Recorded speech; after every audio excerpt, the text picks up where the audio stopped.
All right, next up we have Matthew Morgan going over the group lead for the refrigeration heat pump experiment. My name is Matt Morgan. I'm the lead for the refrigeration experiment we'll be doing week after spring break.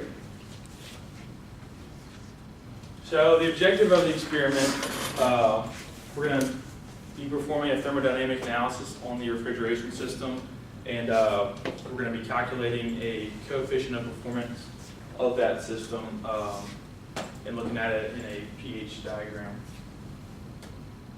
So here we have a general refrigeration system, and these are three of the curves that are generally used to evaluate them. We have the PV diagram.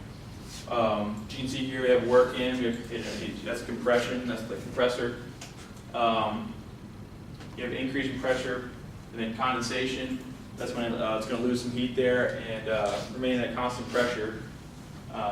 Then it's going to be throttled down, then evaporation, heat in, and that cycle just continues. You can see how it varies with the pressure and the volume. And then here we have the same thing with enthalpy, pressure versus enthalpy, and then temperature versus entropy up there. So this is the apparatus we'll be using, the Edison TR-CVC.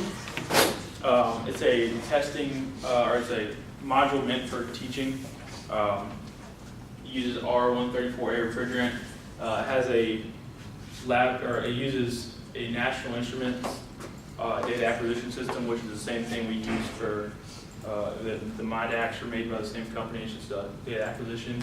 And then it also uses LabVIEW, which we also did instrumentation lab. Uses LabVIEW to analyze the data obtained. So this is the system broken down into its different components. We're going to be measuring we're going to stay on this condenser side. We're going to be measuring the pressures and temperatures of the working fluid, the water.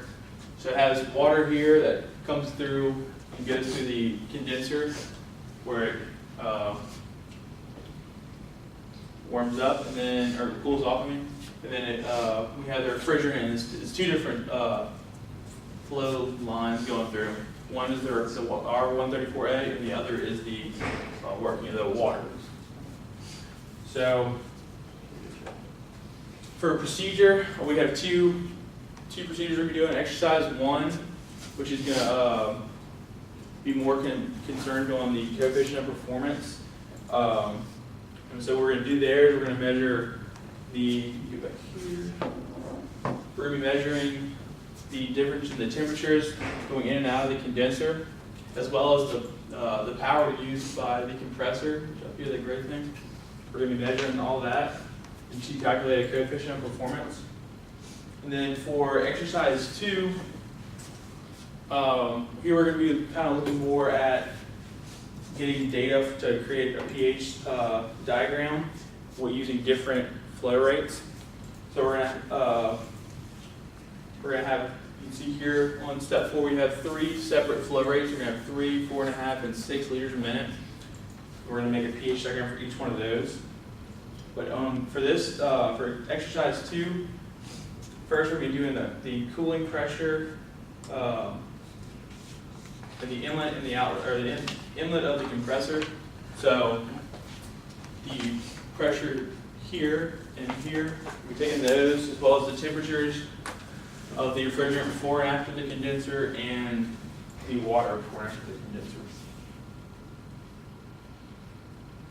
So for calculating basic equation for calculating the coefficient of performance, we have Q over W, heat over work. It's energy out over energy in. The energy out, or how we're going to measure that, is through temperature change of the water and the refrigerant. And then energy in, we're going to measure the power consumed by the pump. And we're going to use both of those to calculate a coefficient of performance. Thermostatic expansion valve, this is used in the system. These are devices that control the amount of refrigerant going into the refrigeration cycle. It uses It has gases inside of this that are similar to the refrigerant used, and as it cools or heats up, it'll change the amount. It'll push this push pin down and open the valve more. So if you're in a warmer environment, the gases will push this pin down and more refrigerant will flow in. But if you have a cooler environment, it'll be closed, and so you don't waste energy for trying to cool off refrigerant or run the cycle for more refrigerant than you need. Safety notes, we're in the proper PPE, and the rig itself actually has several built-in safety features, mechanical, electrical.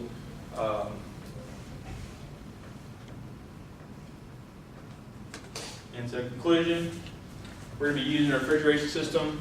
We're going to use various flow rates, obtaining temperature measurements, pressure measurements, and power used to calculate the coefficient of performance and then compare our results.